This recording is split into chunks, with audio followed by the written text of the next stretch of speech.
anti-Semitic, because we stand by the Palestinian people, we stand by the resistance in Israel. Let us not forget when we talk about the Middle East, that there are hundreds of thousands of Jewish people around the world who stand with us, who march with us, and to end the opprobrium and stand up to all the attacks that we will get. Let's stay in solidarity with the Jewish people who are fighting for the liberation of Palestine. Let us also keep in mind that we are standing on holy ground. We're standing on the ground right in front of the slogan, "You're now entering free Derry." I remember the night, I'm that old, I can remember the night that was painted on the wall. I was standing just down there. The slogan, "You're now entering free Derry," is not a narrow slogan. It is not a local Derry slogan. We took it from a student revolution in the United States. That went up to the memory of the same words as we saw in Berkeley, California, in the free speech movement by students and black people in the United States. They had, "You're now entering free Berkeley," outside the entrance to Berkeley University. That's where we took it from. We took an American slogan and put it up there to represent the fight for democracy and the fight for freedom around the world. I last saw this slogan on a wall at the outside of a Palestinian refugee camp in Lebanon. In Arabic, of course, we can't really repeat it, but there it was. From California to Derry, to a Palestinian camp, and back again to the Palestinian revolution, and repeatedly ever since. So the slogan, "You're now entering free Derry," means you're now entering a region where everybody fights for freedom, where everybody believes in freedom, where we don't just write it in walls, but we write it in the walls of history. That's what this slogan means, and that's what we must stand in. I mentioned Michael D. Higgins a few minutes ago. And they say Michael D. was a friend of mine. I don't have very many presidential friends, and I don't usually praise presidents. It goes against the grain. My sort of heart revolts against it. I make a difference for Michael D. He stood up for the Palestinian people despite all the slander and labels around him, sort by people, including politicians and newspapers in Dublin. Shame on them. Shame on them.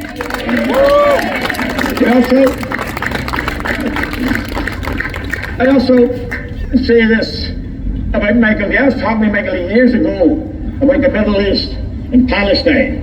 And we're talking about the attitude of the Israeli state towards the Palestinian people. And one of them said, I won't say what it was shot for Michael D. He said the Israeli state should be told to fuck off. That's the way we should push them. That's the way you deal with fashions. Now let me say this as well. You know, so that when we stand here, we stand with other people who are fighting against militarism, against the arms trade, and let's remember, we stood out in this town, so a small number of people, against Raytheon being in Derry. Raytheon had made bombs to be dropped on the Arab people. And then let us not forget either that we had a movement against Raytheon. They wanted Raytheon kicked out of Derry. When it was on the road, not a single party represented in the corporation or representing Derry in any parliament or assembly, not a single one of them, not one, spoke up to get Raytheon out of Derry. It took people who were powerless, people who were simply campaigners, to get together. And after a campaign lasting 3 years, we did it. We chased Raytheon out of Derry. Derry should be proud of that. We don't have Raytheon here.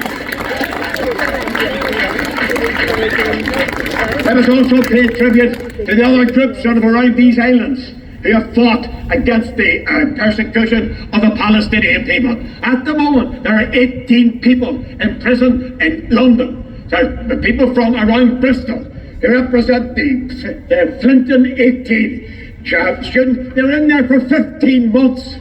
15 months in jail.